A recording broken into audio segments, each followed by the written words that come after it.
Assalamualaikum warahmatullahi wabarakatuh.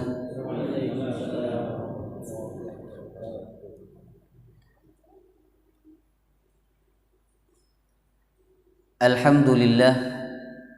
Ini agak ehonya diturun sedikit kalau tahu. Mboten ngertos saja. Pak Parman. Hah? Ini kan yang sini barangkali Ustaz.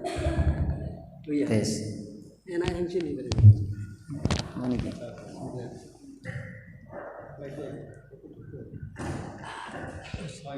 Nanti dikembalikan ke situ nanti. Tes. Ya.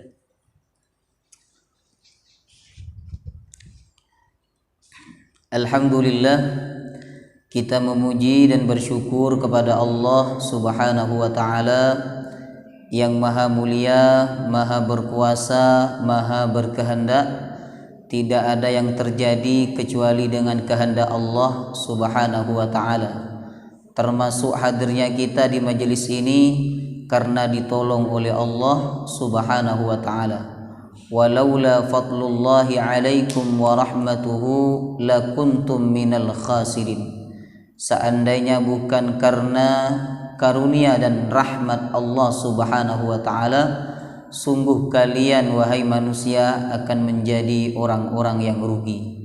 Oleh karena itu Rasulullah mengajarkan kita Bapak Ibu untuk minta tolong kepada Allah agar kita menjadi hamba yang istiqamah, mengingat Allah, bersyukur kepada Allah, dan beribadah terbaik kepada Allah. Allahumma a'inni ala dzikrika wa syukrika wa husni ibadatik. Ya Allah, bantu hamba untuk selalu ingat kepadamu, bersyukur kepadamu, dan beribadah terbaik kepadamu. Salah satu ibadah terbaik yang harus kita lakukan adalah membaca dan memahami Al-Quranul Karim. Nabi bersabda, khairukum man ta'allamal Qur'ana wa 'allamah. Sebaik-baik kalian yang mempelajari Al-Quran dan mengajarkan Al-Quran. Semoga kita semua mendapatkan kebaikan Al-Quran di dunia dan di akhirat. Amin ya rabbal alamin. Jamaah rahimakumullah, malam hari ini kita akan lanjutkan kajian tafsir dan tadabbur surah Al-Fajr. Pekan kemarin kita berhenti sampai ayat 5. Malam hari ini insyaallah kita bahas dari ayat 6 sampai ayat 14. Ayat 6 sampai ayat 14. Baik, seperti biasa sebelum kita masuk ke kajian tafsirnya, terlebih dahulu kita baca ayat-ayat di surah Al-Fajr, dan kita baca dari ayat 1 sampai ayat 14. A'udzu billahi minasy syaithanir rajim. Sama-sama. A'udzu billahi minasy syaithanir rajim. Bismillahirrahmanirrahim. Bismillahirrahmanirrahim. Wal fajr walayalin 'ashr wasyaf'i wal watr wallayli idza yasr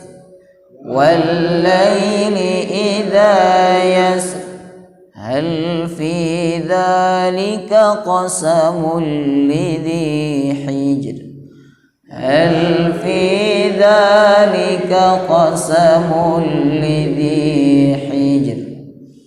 alam tara kayfa fa'ala rabbuka bi'adin irama dhatil 'imad Alam tara kaifa fa'ala rabbuka bi'adin irama dhatil imad. Kuat ayat 6 dan 7 digabung? Kuat ya?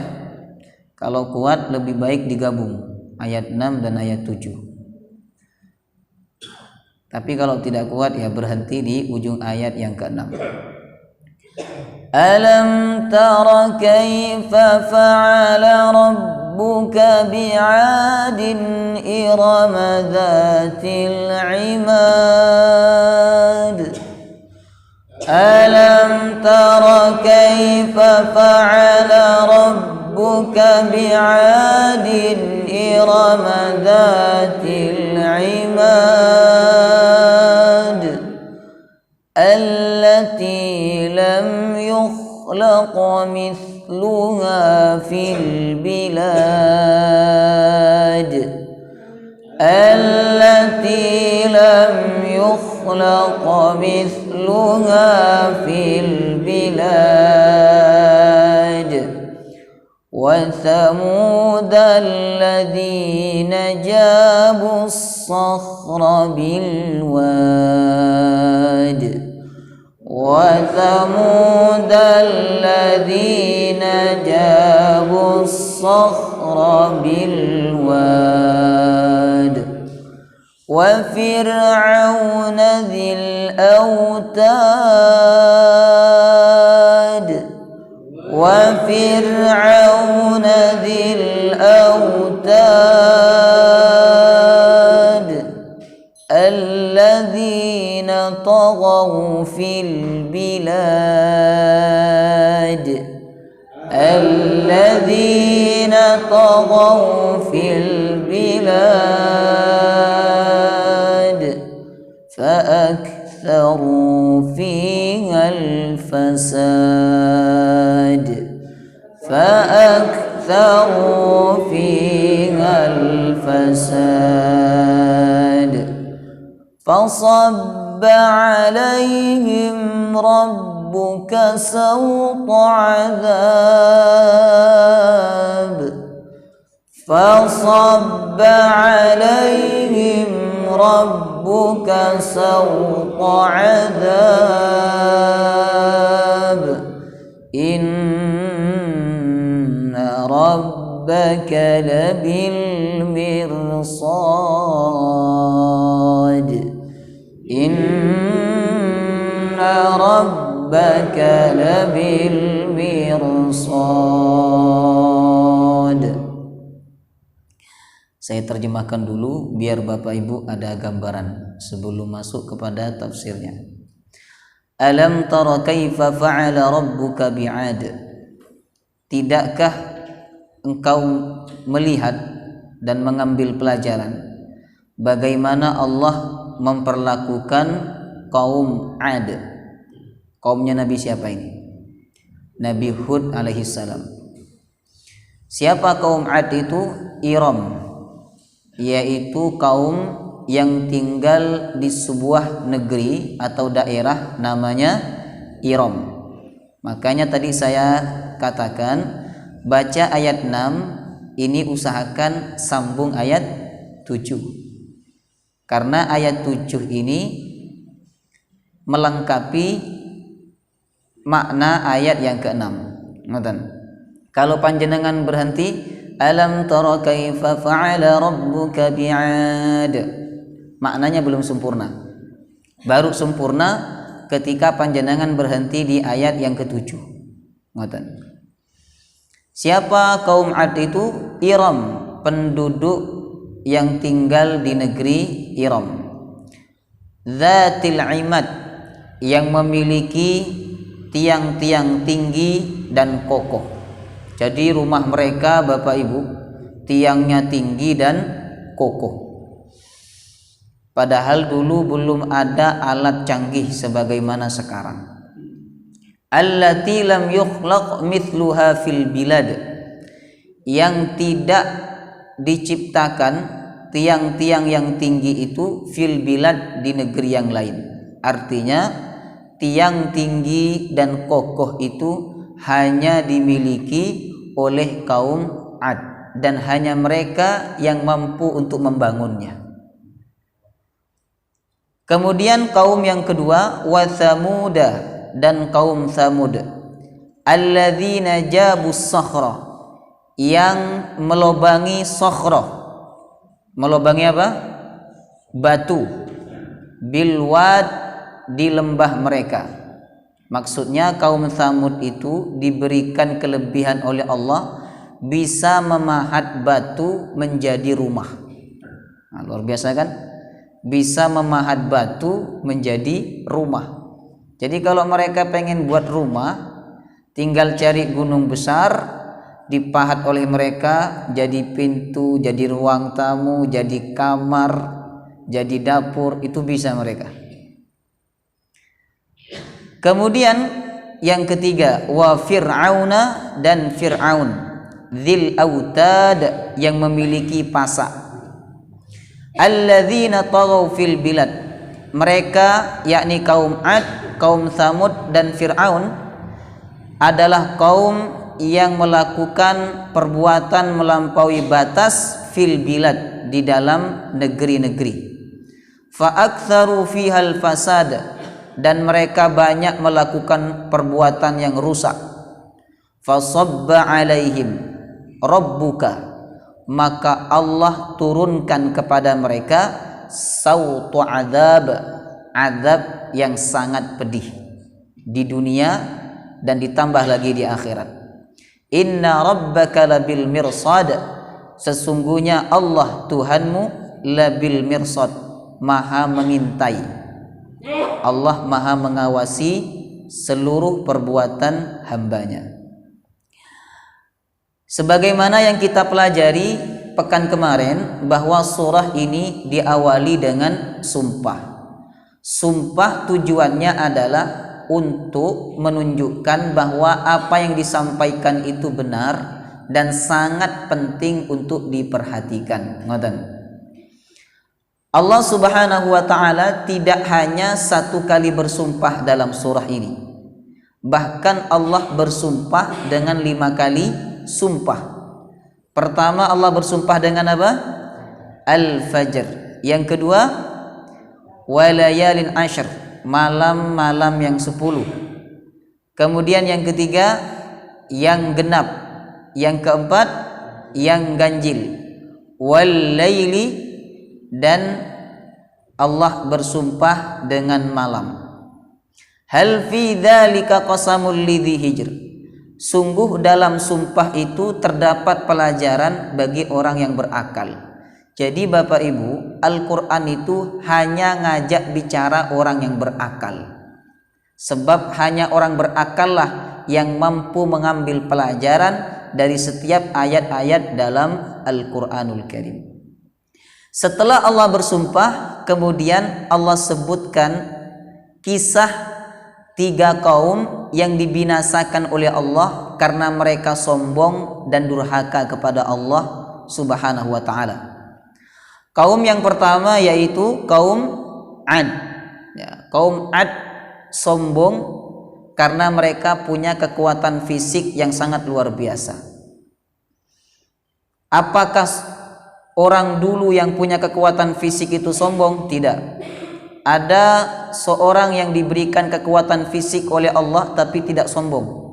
Seperti Nabi siapa yang punya kekuatan fisik? Hah? Nabi Daud. Nabi Daud Bapak Ibu bisa melunakkan batu tanpa alat apapun. Jadi batu atau besi, ya, batu, pokoknya benda-benda keras seperti besi bisa beliau lunakkan tanpa menggunakan alat apapun.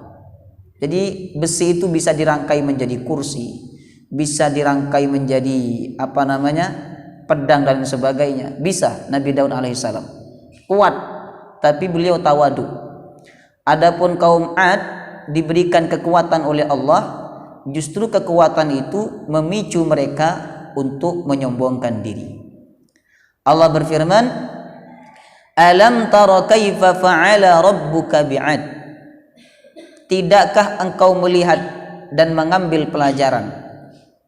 Ini menunjukkan bahwa kisah umat terdahulu itu dihadirkan oleh Allah tujuannya adalah untuk diambil pelajaran, bukan hanya sekedar cerita. Ngoten. Kamu tahu enggak ceritanya kaum Ad? Tahu. Tapi ambil pelajaran atau tidak? Kalau dia tidak mengambil pelajaran, berarti fungsi Al-Qur'an itu belum dia dapat. Karena fungsi Quran adalah tadhkirah, sebagai pelajaran. Tapi kalau panjenengan baca kisah dalam Quran, lalu panjenengan mengambil hikmah dan pelajaran, berarti panjenengan sudah mendapatkan fungsi Al-Qur'anul Karim. Allah berfirman, inna fi dzalika la'ibratan liman yakhsha. Sesungguhnya kisah umat terdahulu itu pelajaran bagi orang yang takut kepada Allah Subhanahu wa taala. Artinya begini Bapak Ibu, kalau panjenengan baca kisah Quran, terutama kisah kaum yang diazab oleh Allah karena mereka durhaka, lalu panjenengan mengambil pelajaran, itu berarti panjenengan orang yang takut kepada Allah. Sebab ayat Qur'annya mengatakan sesungguhnya kisah itu pelajaran bagi orang yang takut kepada Allah. Tapi kalau kita baca Quran, kita tidak mengambil pelajaran, berarti kita bukan termasuk orang yang takut kepada Allah Subhanahu wa taala. Dan kita tidak akan dapat mengambil pelajaran dari Al-Qur'an ini kalau kita tidak paham. Makanya orang beriman yang baik itu dia merasa bersalah ketika membaca Quran tapi dia tidak paham. Pernah tidak panjenengan mengalami perasaan seperti itu? Pernah ya? Jadi panjenengan baca wal fajr walayalin ashr wasyaf'i wal watr, tidak paham panjenengan, lalu panjenengan merasa bersalah. Pernah? Alhamdulillah. Tapi magicnya Quran itu luar biasa. Walaupun tidak paham, tetap nikmat dibaca. Dan tidak bosan, Pak. Panjenengan yang mungkin pernah hatam 10 kali, 20 kali, ya, ada yang hatam sudah tidak terhitung, tapi tidak pernah bosan untuk baca Quran. Sudah berapa kali panjenengan baca Al-Fatihah? Sudah tidak terhitung sudah. Tapi kita tidak pernah bosan untuk membaca dan mendengarkan surah Al-Fatihah. Walaupun kadang sebagian di antara kita tidak paham. Itulah magicnya Al-Qur'anul Karim. Maka jemaah rahimakumullah, kita tidak akan dapat mengambil pelajaran dari kisah-kisah Quran kalau kita tidak memahami Al-Qur'anul Karim. Allah perintahkan kita untuk mengambil pelajaran kaifa fa'ala rabbuka bi'ad, bagaimana Allah Subhanahu wa taala memperlakukan kaum Ad. Kaum Ad adalah kaumnya Nabi Hud alaihi salam. Sebenarnya Bapak Ibu, Ad itu nama orang. Ya. Nama orang yang kemudian dijadikan nama suku atau nama bangsa. Jadi mereka itu punya kakek moyang yang sangat soleh, taat kepada Allah, namanya Ad. Namanya Ad bin Aus bin Sam bin Nuh. Ya. Ad bin Aus bin Sam bin Nabi Nuh alaihi salam. Lalu anak keturunan Ad itu menamakan bangsa mereka dengan bangsa Ad atau dengan kaum Ad. Begitu cara orang dulu mengenang kakek moyang mereka yang soleh. Jadi orang soleh itu harus dikenang supaya orang-orang ketika disebut namanya bangkit untuk beribadah kepada Allah sebagaimana orang soleh yang telah mendahului mereka. Tapi orang yang buruk, orang yang jahat, tidak usah dikenang namanya. Ini kan sedang ada polemik tuh di Jakarta tuh. Nama siapa? Kamal Atatürk ya. Yang mau dijadikan nama jalan. Itulah orang pertama di mana di Turki yang melarang para wanita untuk memakai jilbab, Pak. Nah, nama-nama seperti itu tidak pantas untuk dijadikan sebagai nama jalan, nama bangsa, nama kaum dan lain sebagainya. Jangan dikenang, karena kalau itu dijadikan sebagai nama, orang pun menganggap bahwa Kamal Atatürk itu orang yang hebat. Hebat apanya?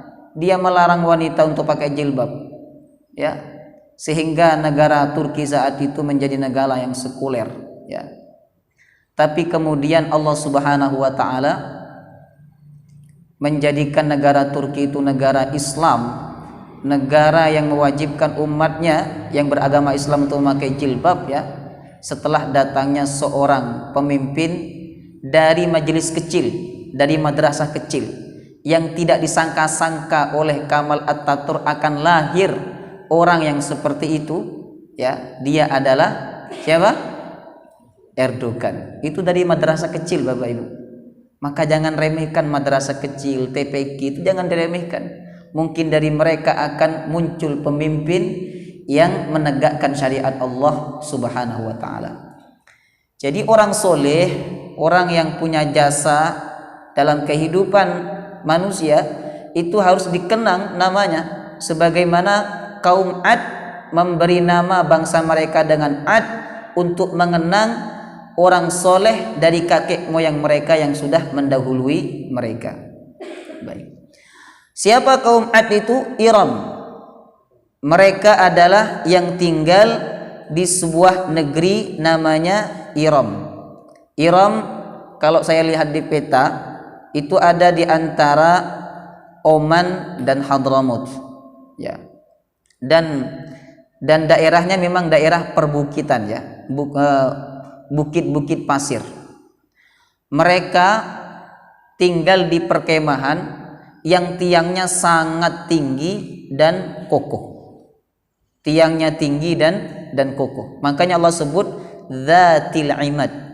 Mereka adalah kaum yang memiliki al-imad, tiang-tiang yang kokoh, tinggi dan kokoh. Padahal saat itu belum ada alat yang canggih.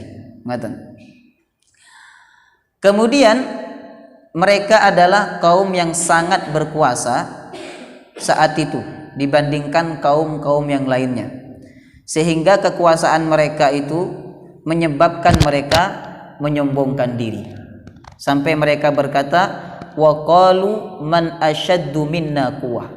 Siapakah di antara kami? Wa qalu, dan mereka berkata, man asyaddu minna quwwah. Siapakah yang lebih kuat di antara kami ini? Tidak ada yang lebih kuat dibandingkan kami, kata kaum Ad. Itu kesombongan mereka, Bapak Ibu. Kemudian dikatakan bahwa kaum Ad adalah kaum yang pertama kali menyembah berhala. Kaum yang pertama kali menyembah berhala setelah terjadi banjir bandang. Di zaman Nabi Nuh kan terjadi banjir bandang tuh. Jadi seluruh dunia ini banjir. Tidak ada yang selamat, tidak ada yang hidup kecuali mereka yang bersama Nabi Nuh di dalam kapal. Ngoten. Nah, setelah mereka menyebar, ya, mereka beranak pinak. Kaum yang pertama menyembah berhala setelah kejadian itu adalah kaum Ad. Maka Allah utus kepada mereka Nabi Hud alaihissalam untuk berdakwah. Jadi tidak mungkin satu kaum itu mati dalam kekafiran, mati dalam kesyirikan, mati dalam kesesatan, kecuali Allah akan mengutus kepada mereka suatu nabi, suatu rasul yang berdakwah kepada mereka. Ngoten. Nah, sebagaimana kaum Ad diutus kepada mereka Nabi Hud alaihissalam untuk berdakwah.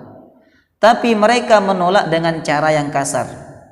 Sampai mereka berkata dalam Quran, "Inna lanaraka fi safahah wa inna lanadhunnuka minal kadhibin." Sesungguhnya kami memandang engkau sebagai orang yang bodoh, wahai Nabi Hud, dan kami memandang engkau sebagai orang yang berdusta. Mereka tolak dengan cara yang kasar. Ngaten. Nah, itu risiko Bapak Ibu kalau panjenengan berdakwah dan dakwahnya adalah dakwah tauhid, dakwah akidah. Kalau dakwahnya bukan dakwah akidah, bukan dakwah tauhid, tidak ada risiko panjenengan. Panjenengan ajak orang sholat berjamaah, mari sholat berjamaah, mari bersedekah, mari haji, mari kita melaksanakan ibadah puasa. Orang tidak marah. Tapi ketika panjenengan dakwah tauhid, mengajak orang untuk hanya mengesahkan Allah, tidak menyekutukan Allah, tidak buat syirik, maka pasti banyak orang yang marah. Contoh, panjenengan datang ke kampung, di situ banyak orang yang melakukan perbuatan syirik, datang ke dukun, ya, kemudian percaya kepada pohon, percaya kepada benda-benda tertentu. Lalu panjenengan datang berdakwah, itu syirik. Kita tidak boleh menyekutukan Allah Subhanahu wa taala. Apa yang akan terjadi? Mereka akan marah. Itu risiko kalau kita berdakwah dakwah tauhid atau dakwah akidah. Maka wajar jika nabi-nabi terdahulu, termasuk juga Nabi Muhammad, ketika berdakwah mereka dikatakan orang yang bodoh, ahli sihir, pembohong, orang gila. Itu biasa, karena dakwah yang dibawa oleh mereka adalah merubah ajaran, merubah ajaran atau merubah keyakinan, sebagaimana yang juga dialami oleh Nabi Hud alaihissalam. Dzatil imad, mereka adalah kaum yang memiliki tiang-tiang tinggi dan kokoh. Allati lam yukhlaq mithluha fil bilad, yang tidak diciptakan mithluha seumpama dari tiang-tiang tersebut fil bilad, di negeri-negeri yang lain. Artinya tidak ada negeri lain yang punya tiang kokoh seperti kaum Ad, karena yang bisa membangun hanya kaum Ad. Kemudian yang ke-9, wa thamud alladzina jabus sakhra bil wad. Allah sebutkan kisah yang kedua, yaitu kisah kaum Thamud. Kaum Thamud adalah kaumnya Nabi siapa? Kaum Thamud Nabi Salih alaihissalam, ya. Kaum Thamud kaum yang saat itu terkenal dengan kekayaannya, sebab mereka memiliki 3 kelebihan Bapak Ibu. Yang pertama, mereka ahli bercocok tanam. Yang kedua, mereka ahli berternak. Yang ketiga, mereka ahli arsitektur. Mereka dapat memahat gunung-gunung batu itu, dipahat oleh mereka menjadi rumah tempat tinggal mereka. Nah, sehingga kaum Thamud saat itu menjadi kaum yang sangat kaya dan kuat. Tapi kekayaan mereka membuat mereka sombong dan durhaka kepada Allah Subhanahu wa taala. Dan memang yang membuat orang itu cepat sombong adalah kekayaan, kekuatan, dan kekuasaan. Itu sangat mudah membuat manusia menyombongkan diri. Baik. Kalau mereka sombong, Ustaz, kalau mereka durhaka, kenapa Allah berikan kekayaan kepada mereka? Ada orang bertanya seperti itu. Kenapa Allah berikan kekayaan kepada si fulan, kalau pada akhirnya si fulan itu menyombongkan diri? Kenapa Allah berikan kekuasaan kepada si fulan, kalau pada akhirnya kekuasaan itu membuat dia sombong? Kita harus ingat hadis Rasulullah. Nabi SAW bersabda, innallaha yu'tid dunya ila man yuhib wa ila man la yuhib. Sesungguhnya dunia Allah berikan kepada orang yang dia cintai dan kepada orang yang tidak dia cintai. Itu dunia, Pak. Allah kasih dunia kepada orang yang Allah cintai dan orang yang tidak Allah cintai. Tapi iman, taat kepada Allah, itu hanya Allah berikan kepada hamba-hamba yang dicintai oleh Allah Subhanahu wa ta'ala.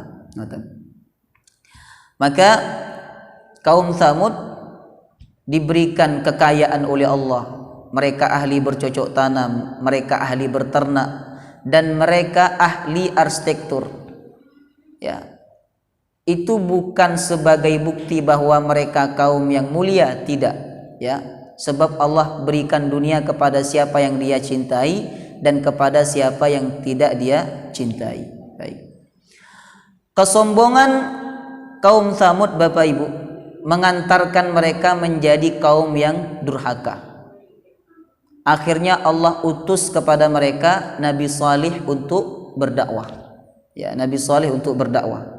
Nah, sebagaimana Nabi Hud, ketika Nabi Saleh berdakwah, Nabi Saleh dikatakan gila, dikatakan pendusta, dikatakan pembohong, dikatakan bodoh, ya, karena Nabi Saleh berdakwah dengan dakwah tauhid, merubah kepercayaan mereka menuju kepercayaan yang sifatnya tauhid. Baik. Nah, setelah mereka menolak dengan cara yang kasar, Allah turunkan azab kepada mereka. Nah, kita akan bahas di ayat 13 nanti. Kemudian ayat yang ke-10. Wa fir'auna dzil autad, dan Fir'aun dzil autad yang memiliki pasak. Fir'aun, Bapak Ibu, ini bukan nama orang, ya. Sekali lagi, Fir'aun bukan nama orang. Jangan bayangkan bahwa Fir'aun itu sosok dari nama orang. Enggak. Fir'aun adalah nama untuk kerajaan tertinggi di negeri Mesir, ya, namanya Fir'aun. Kalau di Indonesia apa namanya? Bukan. Jadi gelar yang diberikan kepada penguasa tertinggi, apa namanya kalau di Indonesia? Kalau presiden itu termasuk gelar?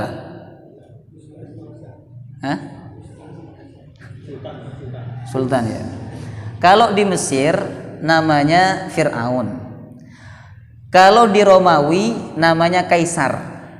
Nah, kalau di Habasyah namanya An-Najasyi. Jadi semua raja di Habasyah itu gelarnya adalah An-Najasyi.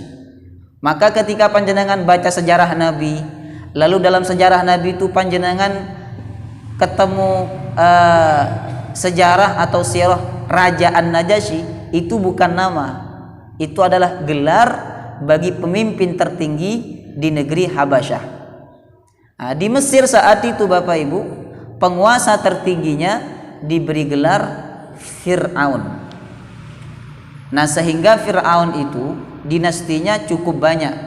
Dikatakan dalam kitab sejarah ada 31 dinasti. Luar biasa, Pak.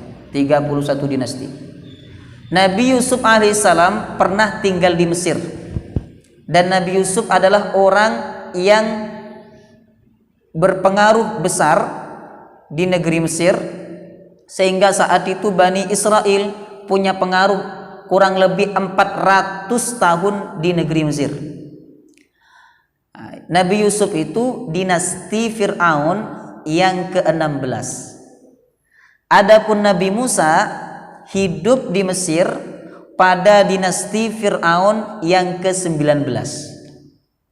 Adapun yang dimaksud oleh ayat ini adalah Fir'aun dinasti yang ke-19, zamannya Nabi Musa alaihissalam. Ngatan. Allah kemudian mengatakan wa fir'auna dzil autad. Fir'aun itu memiliki autad, pasak-pasak. Apa yang dimaksud pasak dalam ayat ini? Ulama terjadi perbedaan pendapat.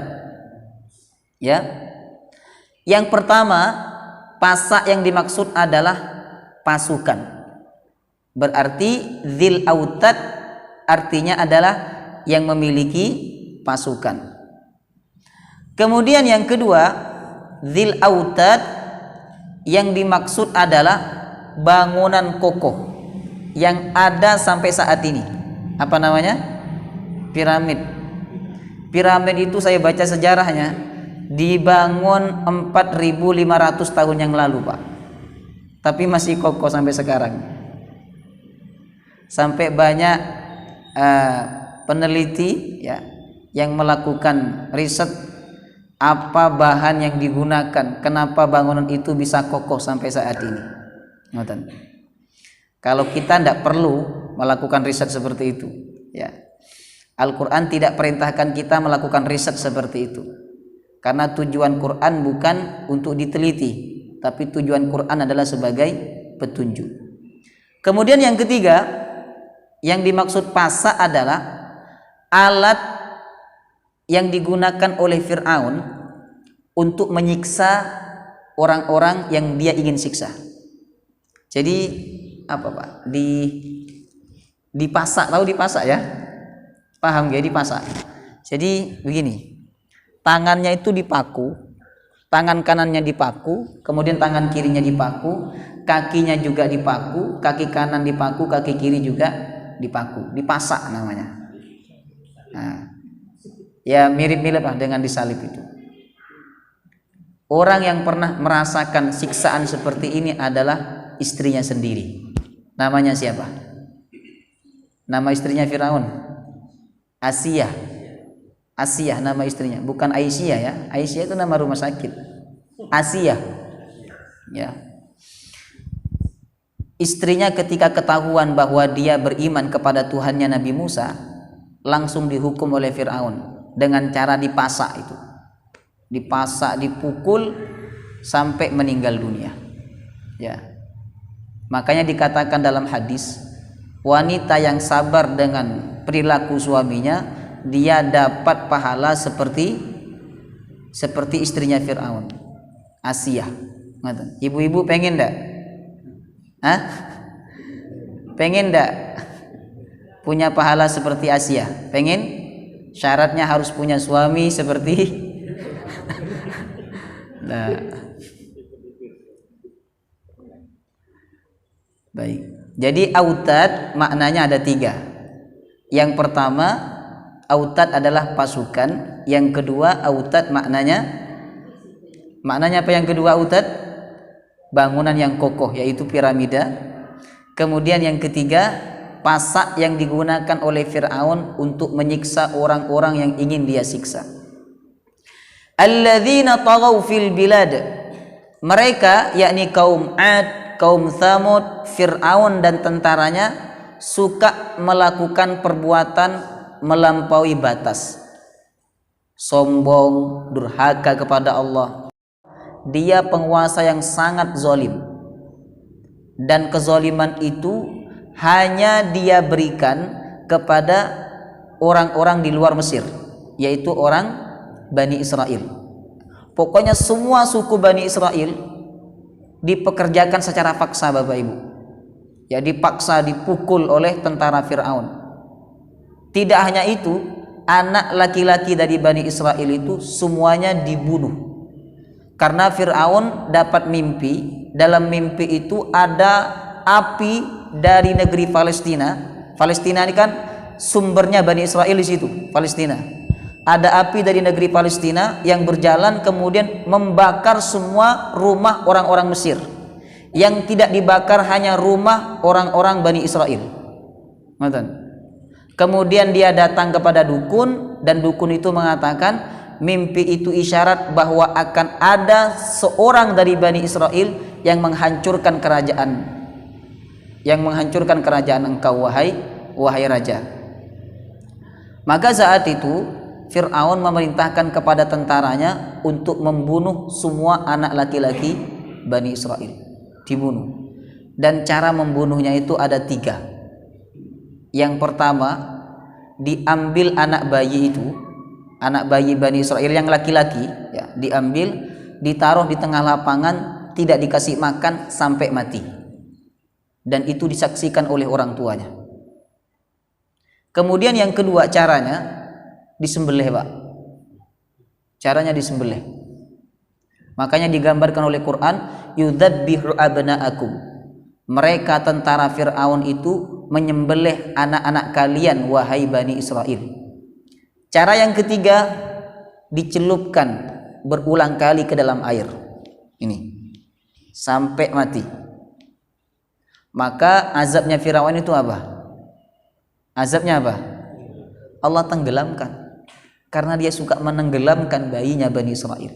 Maka ditenggelamkan oleh Allah Subhanahu wa taala di Laut Merah. Ya. Jadi mereka itu suka berbuat kerusakan. Fa'aktsaru fihal fasad, dan mereka banyak berbuat kerusakan di dalam muka bumi. Fasabba alaihim rabbuka sautu adab, maka Allah turunkan azab yang pedih kepada mereka. Kaum Ad, azabnya adalah Allah kirimkan kepada mereka angin topan yang sangat dingin.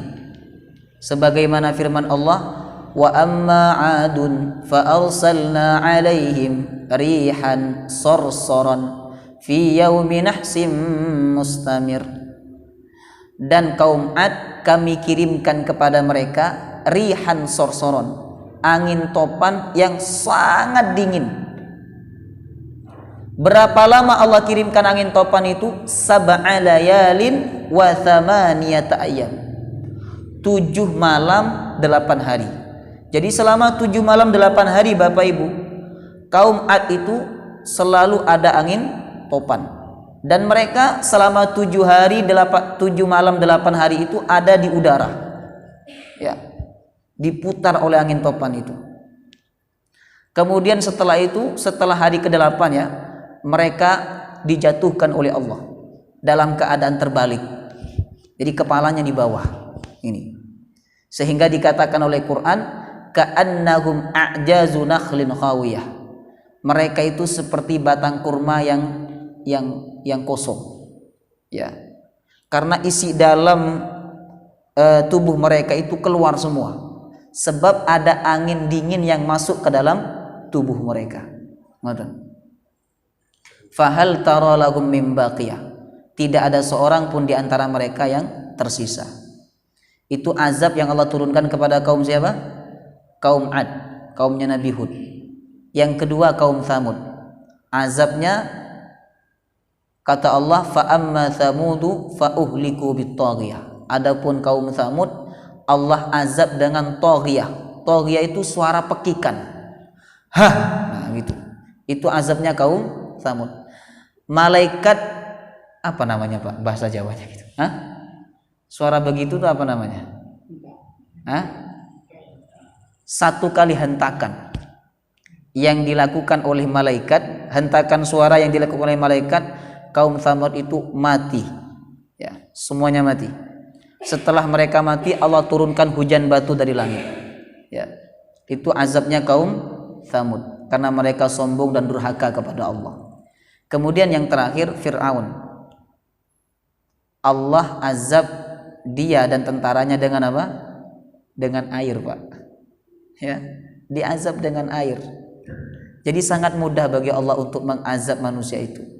Air yang awalnya dibutuhkan oleh manusia dan dapat dimanfaatkan oleh manusia, tapi justru air itu bisa menjadi musuh bagi manusia ketika Allah ingin mengazab manusia itu. Sebagaimana Fir'aun, Allah azab dengan air. Saat itu ada 12 jalan yang dipukul oleh Nabi Musa. Jadi Nabi Musa itu kan mukul lautan. Kemudian lautan itu terbelah menjadi 12. Ada 12 jalur. Karena Bani Israel itu kan ada 12 suku. Jadi lautan itu terbelah menjadi 12. Nah, Fir'aun dan tentaranya mengikuti. Ketika mereka di tengah, Nabi Musa alaihissalam kemudian diperintahkan oleh Allah untuk memukulkan tongkatnya ke lautan. Akhirnya mereka tenggelam. Tidak ada satupun di antara mereka yang selamat, tidak ada. Jadi semua laki-laki dari orang Mesir itu semuanya tenggelam di dalam lautan.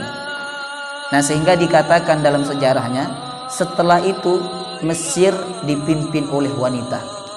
Karena laki-lakinya habis, Pak. Matan. Fir'aun dan tentaranya habis, tenggelam dalam air. Begitulah Allah mengazab orang-orang yang sombong dan durhaka kepada Allah Subhanahu wa ta'ala. Inna rabbaka labil mirsad. Sesungguhnya Allah maha mengawasi semua perbuatan hambanya. Jangan kira Allah membiarkan orang yang bersalah, orang yang jahat. Tidak, Allah tidak biarkan mereka. Ada saatnya Allah mengazab mereka. Kalau tidak di dunia, pasti Allah sediakan azab di akhirat.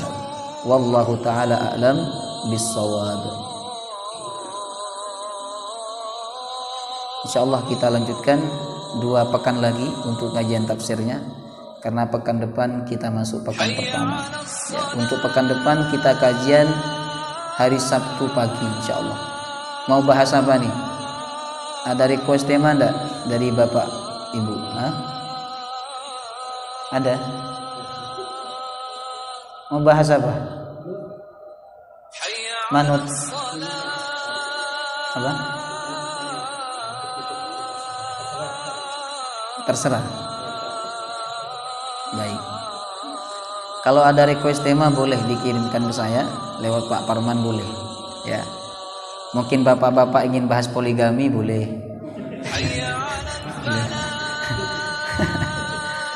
Baik, semoga bermanfaat, semoga kajian ini menambah iman kita kepada Allah Subhanahu wa taala. Amin ya rabbal alamin. Subhanakallahumma wa bihamdika asyhadu an la ilaha illa anta astaghfiruka wa atubu ilaik.